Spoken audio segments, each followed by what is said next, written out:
Begin by signing up at UsableCash.com for your personalized usable cash amount, which is the leftover day-to-day allowance you'll have access to use after all your entered expenses. This is your everything else cash. It is used for your incidental expenses such as groceries, entertainment, vacations, etc. Viewing your usable cash amount will be a light bulb moment. After completing all 3 steps and clicking on My Budget, you'll be able to view your usable cash. This is your customized spending cash limit and the date it's available until, which makes it easier to not rely on your actual bank balance, since your bank balance will appear inflated.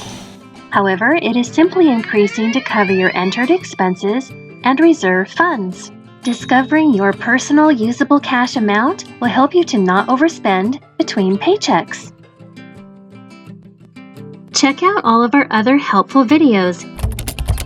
Thank you for watching, and remember, stay positive.